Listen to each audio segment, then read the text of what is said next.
The CBS Radio Mystery Theater presents...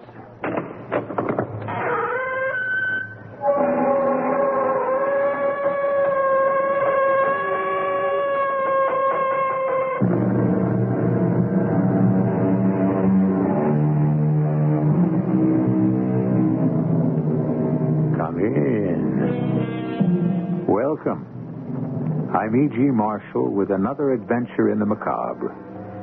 I'm a collector of stories about experiences which are out of the ordinary and which most of us would prefer to avoid. Still, I find a perverse kind of pleasure in sharing the unexpected and the bizarre. It purges my own concerns about the unknown, and there is so much that is on our planet and in the universe. As a man named Al Wilson, a farmer who lives near Bolton, Connecticut, found out after encountering a phenomenon. Darned if I know what to do with it, Carrie. You'll have to get rid of it. Well, thank your lucky stars it didn't destroy the barn. When's that astronomer going to be here? Dana? Is that his name? Yeah, Charles Dana. He'll be here first thing in the morning. He was pretty excited. Then ask him to take it away. It makes me nervous. It might be radio whatever they say. Radioactive, and that's dangerous.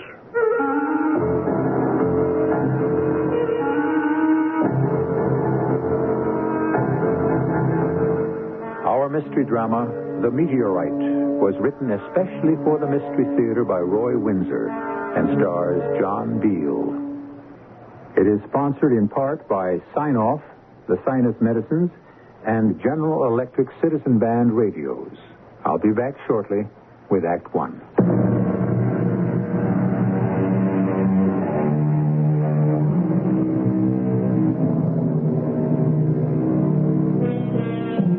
I suppose that at one time or another you stood outside and looked up in wonder at the night sky and the endless panorama of the stars. We've landed men on the moon, and we've sent space rockets to circle Mars. But as we learn more about the universe, we learn how little we really know. It is infinite. Emerson wrote, "There is no chance, no anarchy in the universe. All is system and gradation. Every god is there sitting in his sphere." True? Al Wilson didn't know it when he and his wife returned from evening service at their church, but he is about to find out.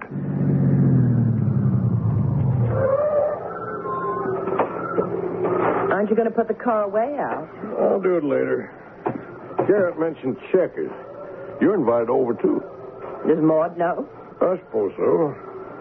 Look at them stars. My goodness, what a fine night. Glad I brought in the rest of them tomatoes. Yep. We'll have frost tonight. Al, look left above the barn, way up in the sky. See? A big kind of cone of light. I've never seen anything like that this close. And listen. Wind's come up. Look at that thing. Must be traveling fast as lightning. Al, it's coming this way toward our farm. Better go inside. Let's get away from here.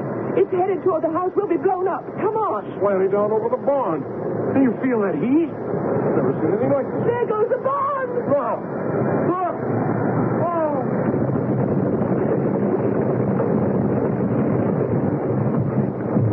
Oh. Oh, Lord. Thank you, Lord. It missed. Oh. Buried itself in the far pasture. Never in my life. Are you all right? I've never been so scared in my life. It could have destroyed everything else.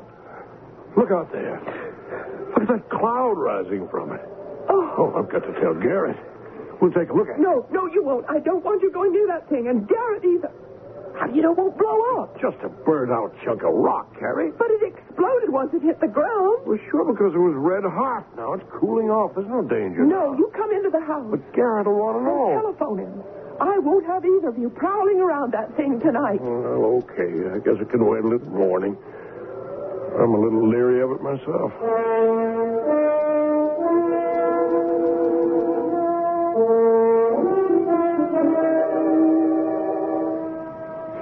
everything all right, Garrett? Or is the washing machine upside down? Oh, no damage, darling. No cracks in the cellar. None of the preserves fell off the shelves. I gave the washing machine a reassuring pat and said goodnight. How can you be so calm, Garrett? We pay high enough taxes on this little house. Come on, now, Maud, calm yourself, huh? It's over with. Oh, that's what you think. It's an outrage. And the mayor's going to hear about this. Ah, yes, but blast, they must if there's to be progress. Progress, my foot. They wreck a perfectly beautiful mountainside. For what? Another ribbon of concrete leading nowhere. Paid for out of our money. And what's the rush? Why do they have to shake my fillings loose on Sunday night? I find that a little too zealous. Oh, the mayor's going to get an earful when he strolls into his office tomorrow morning. Blasting to widen the road while people are sitting down to Sunday supper. Okay, but I refuse to have the big one over something over which I have no control. The big one? Yeah, that's school kid jargon. Oh. Cardiac arrest. No, sir, not for Garrett Smith. If you want to quarrel, honey, you just telephone the mayor. I will. Or calm down. Honey, there was no damage done, so put the experience behind you. Saved by the bell. If it's for me, tell them I'm gluing in my fillings. Hello, Garrett Smith. You hear the blast, old pal? Oh, yeah. It put Maud in space. Any damage to the farm? Just a trench in the far pasture. You know, where Tompkins cuts across the state road. Yeah, but that's a long way from where they're working, Al. Who? Who's working? Where? Well, the crew that's blasting on the mountainside. What crew? I'm talking about the explosion. Well, so am I. Well, they don't blast on Sunday night, Garrett. You don't know what happened? No, I guess I don't. A shooting star landed 10 minutes ago in my far pasture. What? You kidding? You mean Come on over. Maybe we can persuade Carrie to let us investigate. You mean that a meteorite landed on your farm? Well, you tell me. You're the science teacher. Come on over. Oh, yeah, right away. What was that about?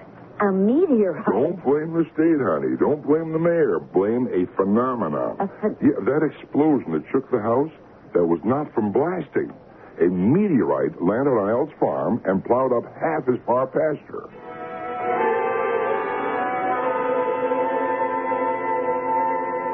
Carrie, how terrifying. I tell you, my legs turned watery. I yelled at Al to run, but I couldn't, and he stood there wide-eyed. Marvelous. All that's marvelous is that it didn't hit the barn or the house. It hit, and then what? Well, the air got warm all around us, and steam came up from the thing. Is it a falling star, Garrett? Well, that's what most of us call it, but the proper name for it is meteorite.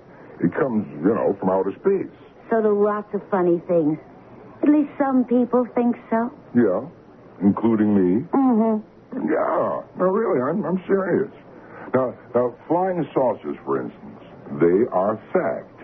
No, but we won't argue about that. You now. believe that stuff, Garrett? Absolutely. Well, I'm glad I don't. There's enough just around the farm to make me watch my step. I don't eat funny little creatures that look like toadstools peeking in through the bedroom window.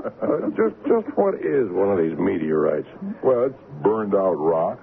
See, it broke loose in outer space and out of the orbit of its own planet, and then it just kind of flew loose.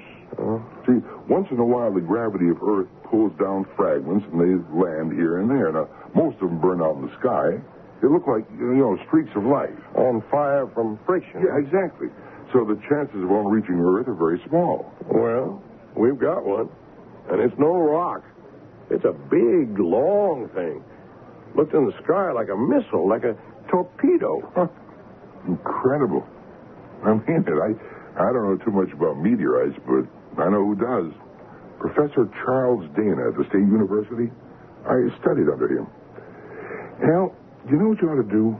Well, all I want to do is get rid of the thing. No, Dana's your man. Now, why don't I try to reach him? He'll want the meteorite for the astronomy lab. He's welcome to it. Just tell him to haul it away. Right. First, now don't flip out, Carrie. First, I've got to see it. But if it explodes... Well, how can it explode if it's just a rock? Didn't I tell you so? Why don't you and Maud come along with us? No, thank you. You two play space cadets. Carrie and I will needlepoint. Al, you're going to be famous. Sure. Maybe they'll name the thing after you. Garrett, is there any danger from, radioactivity or disease or anything? No. Maud, not from the little I know, anyhow. We won't go too close to it, so just don't worry. Oh, we won't be long. Set up the card table. We'll play some bridge. We'll be back. Gives me the creeps, Carrie. I feel the same. There's something eerie about a thing coming down from outer space. Makes you wonder what's really up there.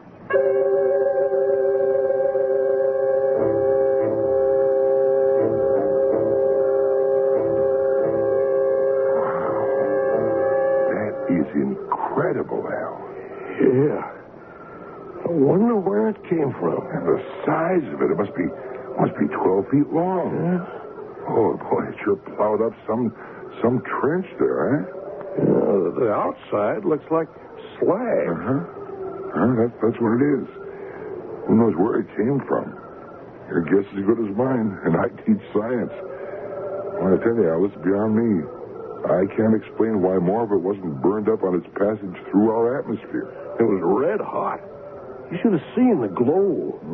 Felt the heat. It's cold now. I'm eager to see it in the morning when the sun's up. Well, keep the news to yourself, Garrett, will you? I don't want people driving out, traipsing all over the farm. Right. I'll try to get in touch with Professor Dana. Oh, fine. If the university wants the thing, he'll need a lift and a truck. Right. I'm not going to pay to have the thing taken away. Clock to command ship. Clock to command ship. Clock.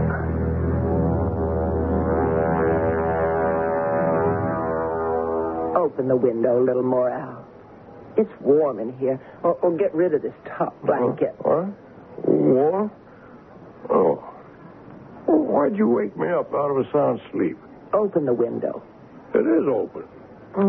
Open it more. It's stuffy in here. And come back to bed. Oh, boy. Cold out there. The frost looks like a light covering of snow. I can see the meteorite real clear. Garrett's crazy, and he makes you that way. Oh, no kidding, Carrie. It is kind of impressive. People don't have a meteorite land near them every week in the month. Garrett said only about 1,000 have been recorded. Come to bed. Maybe I ought to keep the thing. Invite people to come see it. That Professor Dana will be here first thing tomorrow. Now, come on, get some sleep. Okay. Carrie. Oh, my stars, what is it? Come here. What? What's the matter? Look out there. See the meteorite? Well, sure. You see what I see? I don't. It looks higher. It's changed. So what? Oh, this floor is like a slab of ice. You know why it's changed? Take a careful look, Carrie.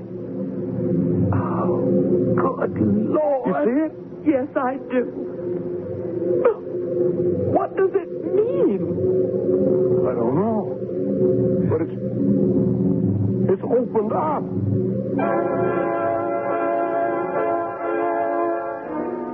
The meteorite did what? Opened up? The Wilsons are steady people, so we have to believe what they see. There is, however, no evidence that a meteorite is anything more than a burned-up piece of rock. Is what they have seen impossible to believe? Impossible is a slippery word, hard to pin down. More about this phenomenon when I return with Act 2.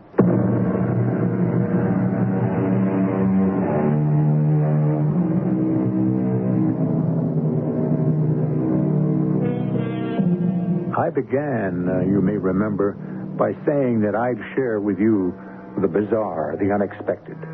I've done so. A meteorite is a rare occurrence. I doubt if any of you has seen one except in a museum. But for Al Wilson and his wife Carrie, it is more than a piece of burned-out rock. Last night, a meteorite plunged through our ozone and, like a huge missile, found its earthly mark in Al's far pasture. That in itself was unique. So is the fact, if his eyes did not imagine it, that the meteorite opened up. It is 7 the next morning. Well, that'll be Garrett or the professor. You just finish your breakfast, Al. Well, bring him in. Either one of them for a cup of coffee. Morning, Carrie. He's in the kitchen. Come along, Garrett. Have a cup of coffee. Thanks. I suppose you've been up since 5 as usual. I have. Carrie lolls in bed until almost 6. Well, how'd you like my news? Well, I didn't believe it till I saw it for myself. On the road, it does look like it's opened up, like a giant clamshell. You ever hear of anything like that before? Oh, no one has. Here's some hot coffee, Garrett. Ah, thanks. Milk sugar's on the table. What could it mean? Well, not much, I'd say. It cooled fast and cracked open. You going to be able to see this through with me? Oh, I wouldn't miss it, Al. Maud will telephone to school at 8 and say I won't be teaching today. What time is it, huh? A little past 7. Well, Professor Dana You said... see it? Oh. A car's pulling into the driveway. I'll let him in, Carrie. You start some breakfast for him. Lots of smoked ham. That's great with fresh eggs. You took classes with Professor Dana? 2. I was a science major. Good morning, Mr. Wilson. I'm Professor Dana. Yes, Professor. Come right in. Yes, thank you. Just put your coat over here on the newel post. And come out to the kitchen. My wife, Carrie's stirring you up a real farmer's breakfast. Wonderful. Garrett Smith is with us. My neighbor, my best friend. Oh, and once a student of mine many years ago. Hello, Professor. You probably won't remember me. Oh, but indeed I do, Garrett. It's good to see you again. Good morning, Mrs. Wilson. Good morning, sir. Have some coffee while the eggs are frying. I'll do that. Garrett, as I recall, you were going to become a research biologist, but love sweet song. That's right, Professor. I got married, and I've lived happily ever after. Al, tell Professor Dana what happened. Well, sir, the thing, it opened up. The meteorite opened? Yes, sir. Garrett says maybe it cooked real fast and cracked open. He could be right. Still, a meteorite is fused by the tremendous heat it generates. So, offhand, I find it hard to believe that it cracked open. Well, the whole thing is hard to believe. You'll haul it away today, Professor? Oh, yes. The lifter and truck will be here later today. We'll have the meteorite on its way to stores before 6 o'clock. Here you are, Professor. Smoked ham. Wonderful. Everybody likes it. I'll be glad when the thing's off our property. It gives me a funny feeling. Yeah, I understand. It's rather awesome, isn't it? Oh, go see it. All 3 of you fidgeting. There'll still be coffee when you get back. Go along, all of you. Anything to carry, Professor? Yes. I have my cameras in the trunk of my car. At your service, sir. I'll get them for you. Now, don't you go be being brave, Al, like stepping into that thing. It could snap shut, and there you be. Now, don't be nervous, Mrs. Wilson. There's nothing to fear. But what if there was something in there that just had to get out?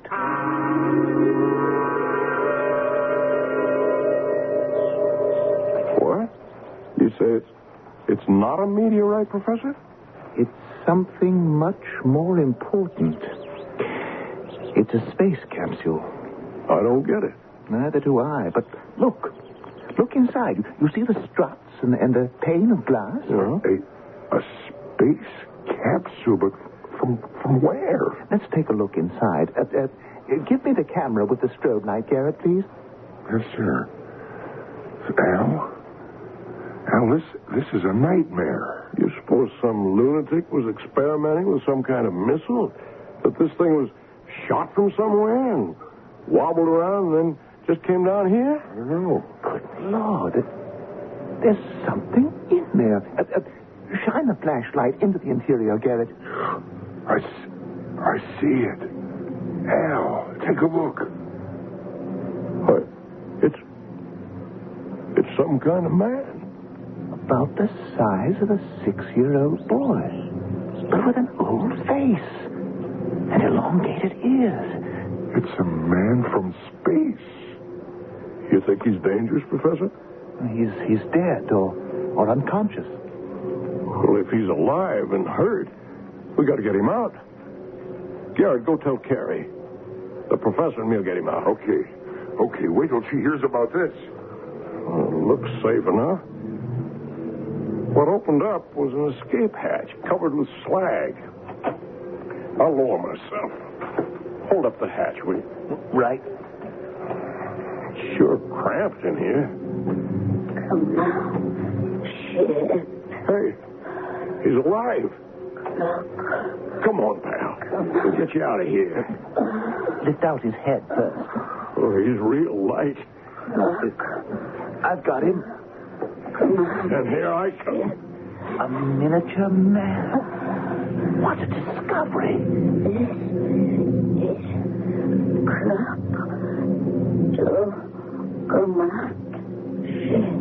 Did you catch that, Professor? Barely. It's some kind of signal. Well, how come it sounds like English? It's beyond me. Well, let's get him to the house and try to bring him around.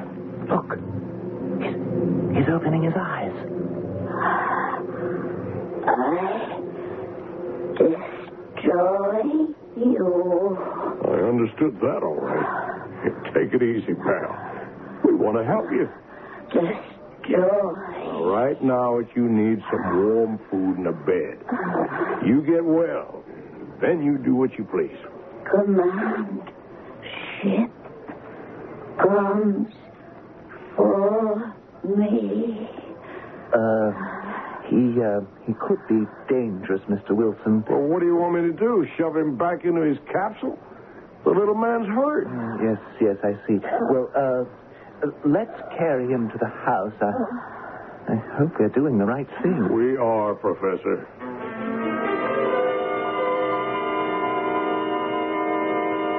You're worried, aren't you, Professor? Yes, this should be reported to Washington. Well, let's wait a while. I don't want an army of scientists swarming all over the place. But this Crook, if that's his name, he could bring us knowledge of an unknown world, Al. The planet he comes from, space trips, hundreds of things. A view of the universe from millions of miles away. Swell, but I'm not going to have him hammered at. The little man is sick. And, after he's well? I don't know. That's up to him. Anyway, you heard what he said. Yeah. Destroy. And something about a command ship. Professor, what do you make of this? I can only guess. Crook was in a manned capsule. His mission? I've no idea. Sophisticated exploration, perhaps. Something went wrong with his ship. He got caught in the Earth's atmosphere. The capsule went out of control. As it came down, it began to blaze. It's incredible that it didn't disintegrate. What about that command ship? Oh, that's easy, Garrett. Crook expects to be rescued. And you got him right here in the house. Because he's half dead. Carrie's trying to shove some life back into him now. He kept saying, destroy you. For safety's sake, I think Crook should be removed. Where to? Back to the capsule. I'll truck the capsule and him back to stores. Sorry, I won't do it. The capsule is yours. Crook stays here until he goes home. I'm going to see how he is. Well, what about the police, Garrett?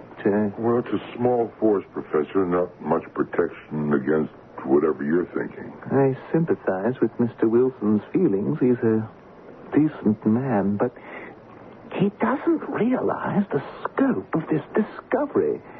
Crook could open up a new world to us. Well, look, why don't I speak to somebody in space control? Ask them to send a man down to see the capsule and meet Crook. Yeah, Garrett, you're risking a friendship. Well, I'll chance it if you can postpone picking up the capsule for a day or so. Oh, that's easily done. Good. Then That's what we'll do. And you, sir, you are my house guest. That's very kind of you. No, it'll be an honor. Well, I think your suggestion is sound, Garrett, but you'd better tell him about it. Yeah, after the person from Space Control arrives, not before. You can't crowd a Connecticut farmer like Al. This is his land and his home, and nobody better forget it.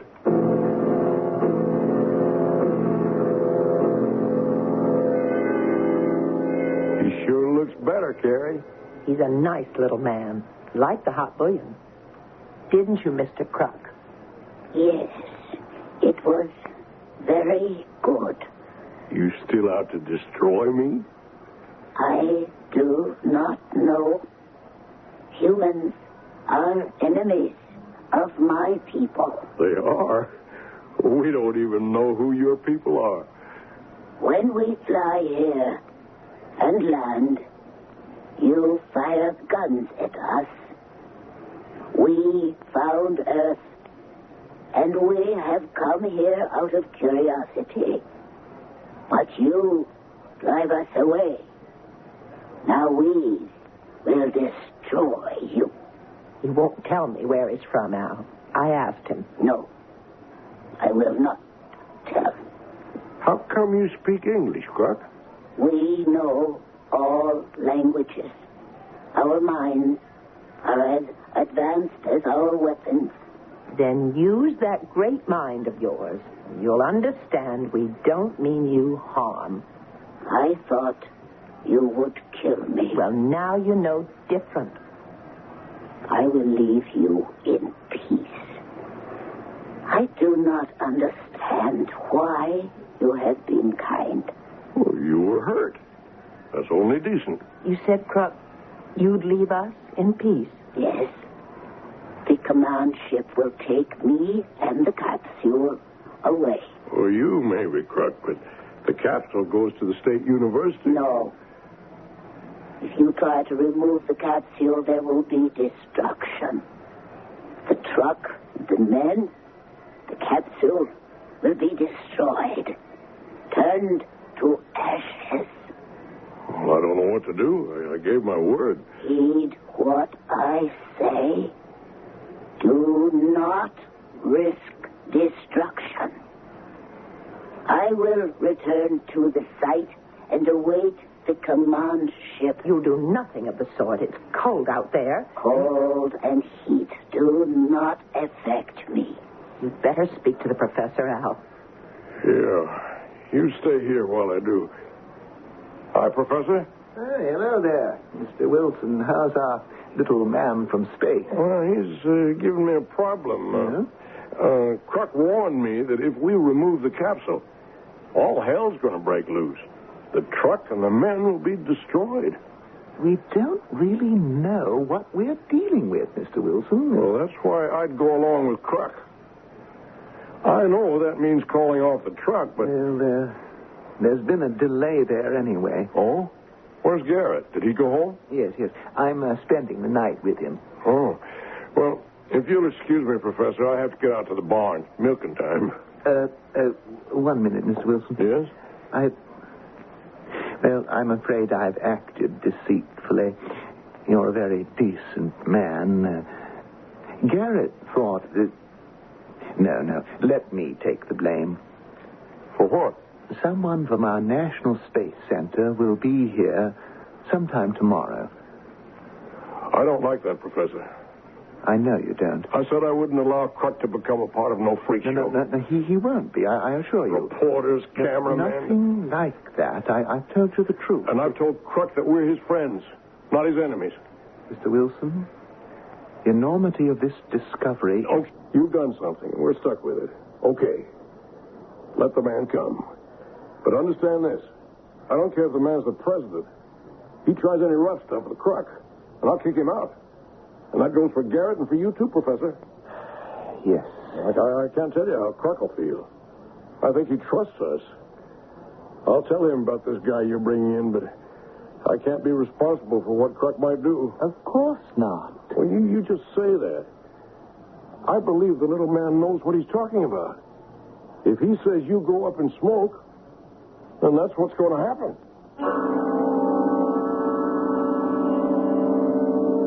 Wilsons have treated the man from space as they would any injured person, with kindness and attention. Garrett Smith and Professor Dana, however, want to treat Kruk as an incredible discovery, which he and the capsule are. What Kruk does is all that matters, and we'll find that out when I return shortly with Act 3.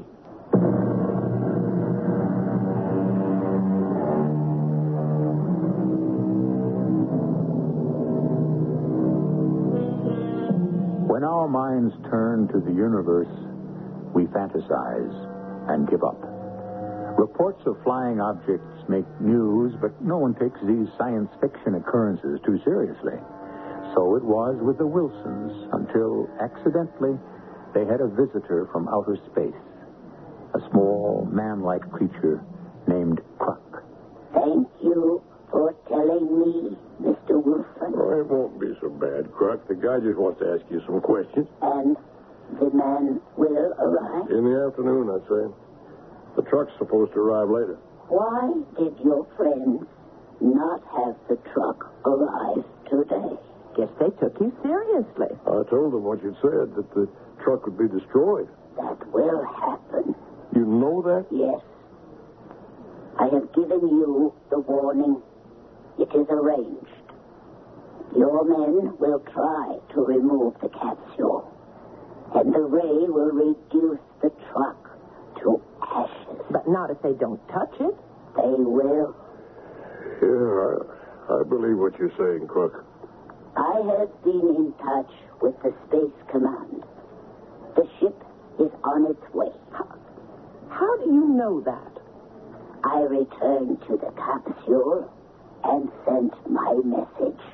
You did? When? I've been with him all the time, Al. I assure you, I have talked with my people. I guess I'd better tell them to stand off. Yes. Now that's settled. Now you rest, Kruk. What you see of me here will rest. Thank you. Close the bedroom door, Al. Sure. What do you think he meant by that, Al? Who knows? Have I got time before supper to drive over to Garrett's? You're back in half an hour. Oh, it won't take me that long. Don't be nasty to him. You're good friends. Okay. But I don't like his interference, and I'm going to tell him so. And warn him and Dana. You went behind Al's back. Well, not really, more. The professor told Al. Because he felt guilty. Garrett, I can't believe you'd do such a thing to Al. Well, there's no harm But done. you were planning to have some man walk in from space control and... Mrs. Smith, if I may.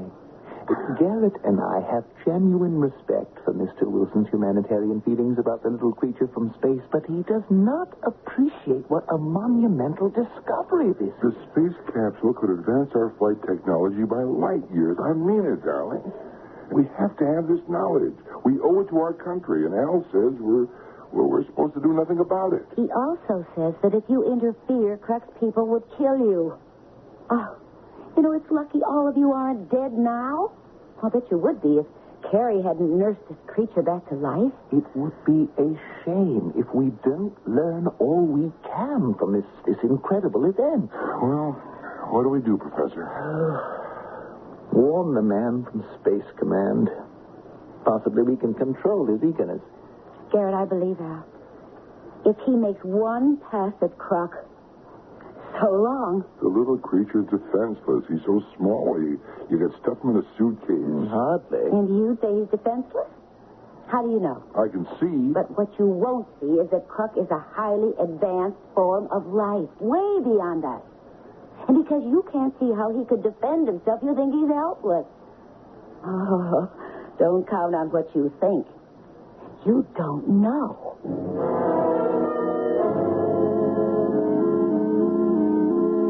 Mighty good supper, Carrie. Kruk liked it, too. It took him a tray. It's funny. I don't think of him as a little man from outer space, but like a guest who got sick and I'm taking care of. And he isn't even human. Well, he responded to kindness. Most living things do. Now, you're sure you weren't nasty to Garrett and the professor? Of course not. I did tell Garrett to learn to mind his own business, but mostly I warned them. They take you seriously? They thought I was talking through my hat. Well, more will pound some sense into Garrett's head. Maybe. The professor's got some feelings. Maybe. Well, I'm going to get to bed. Big day tomorrow.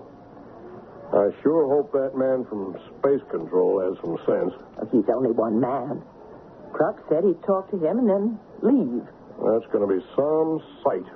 A flying saucer setting down right in our pasture. I wonder if they'd take me for a short spin. Go to bed. If one of those things comes down, you're not going near it. Let it pick up the capsule and take Kruk home. And where's that? He won't say. Only it's out there, where the stars begin. And what's beyond that? Huh. Even Kruk doesn't know that.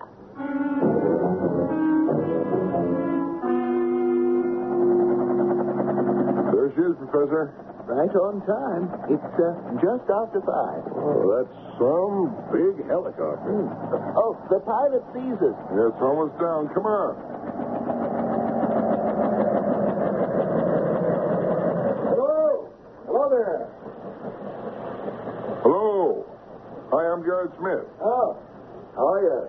Sanders, Space Control. Professor Dana, Mr. Wilson. How do you do? Pleased to meet you. You know about the spaceman's warnings? Yes, I've learned what he said. Mr. Wilson, you have him in your house? That's right. And he's willing to talk to you. Very sensible. He has no choice. He's a prisoner. Oh, no. No, sir. No, he's not. Begging your pardon, sir, but he's my guest. And he's been just fine. Well, that's how you may see him, Mr. Wilson, but he's my prisoner. I have orders to transfer him to the War College where... Well, that's just what I was afraid of. Now, if you try any rough stuff on Kruk, there'll be real trouble. Are you threatening me, Mr. Wilson? I could be. This is my property, and Kruk is my guest. Now, look. You can't set yourself above the government. This capsule and this creature belong to us. They do? Well, I'll throw all of you off my land. But that's not what I was getting at when I said rough stuff would bring trouble.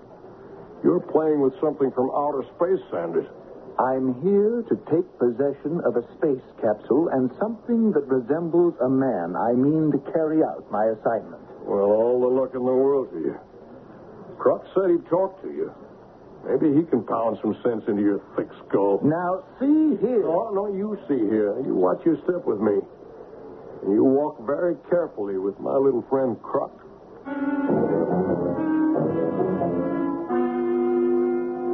You are from your Space Control.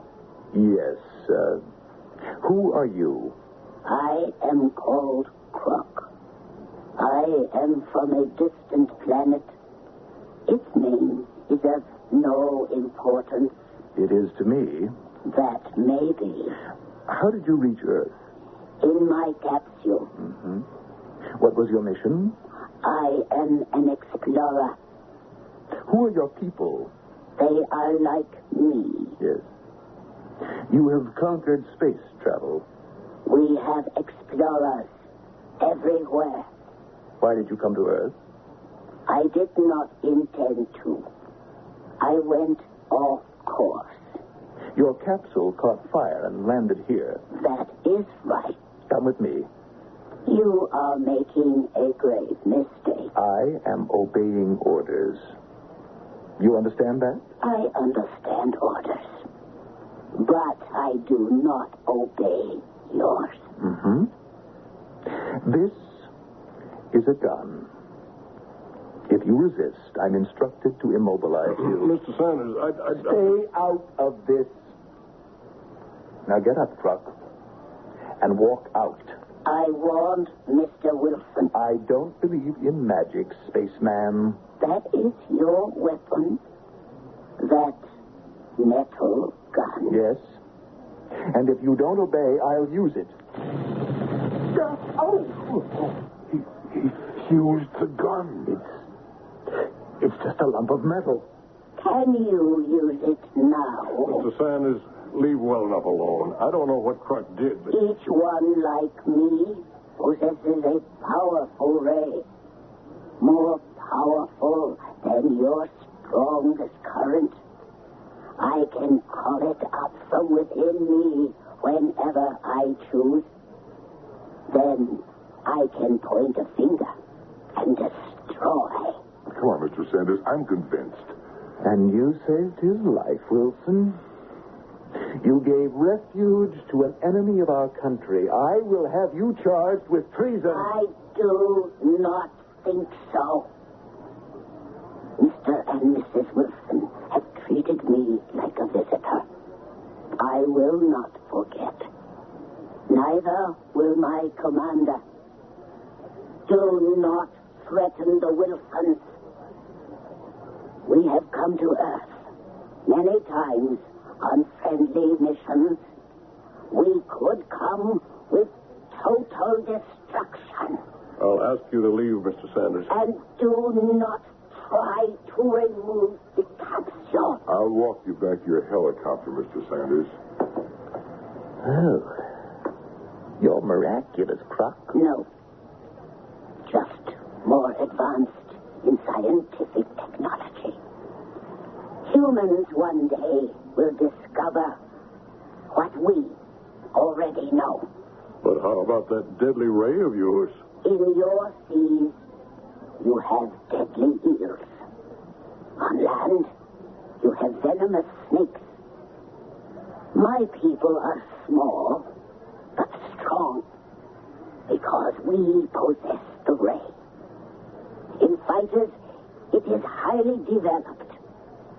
I am a soldier and a fighter. It is time now for me to go. Al, look outside. They got a truck backed into the pasture next to that big lift, and they're going to take it away. Oh, no, you know what Crux said? Will now happen. Look toward the sky. The command ship. I will go and meet it. It looks like a big mushroom. I've got to see this. Al, Garrett could be killed. Garrett! Garrett! Come back, Garrett. He sees the command ship. Look at the truck. It's aflame. And it's Like crumpled. somebody squashed it. But the men got away. You see them over there on the road, shielding their faces from the heat? And there are the landing steps. Crux on them. And spaceship. It's gone.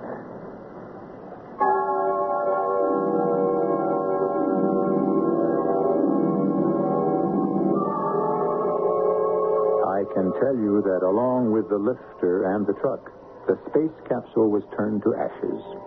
Garrett Smith escaped, and so did the men brought in by Professor Dana. When Al Wilson wondered later if he and his wife had consorted with the devil, she replied, as you might expect, that no, they had consorted with God, meaning, I suppose, that they had acted in the interests of good. I'll return shortly.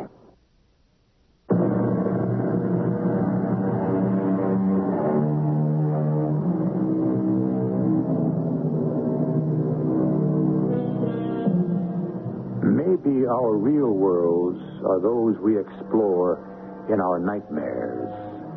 When an experience becomes too acute, we awaken, switch on a light, and forget the frightening dream. That may be foolish. We must face facts. One of them is that there are other worlds, other life. With the passing of time, centuries perhaps, there certainly will be interplanetary communication. And who knows? A crook may come to visit you. Our cast included John Beal, Marion Seldes, Joe Silver, Evie Juster, and Russell Horton. The entire production was under the direction of Hyman Brown. Radio Mystery Theater was sponsored in part by Buick Motor Division. This is E.G. Marshall inviting you to return to our Mystery Theater for another adventure in the macabre. Until next time, pleasant dreams.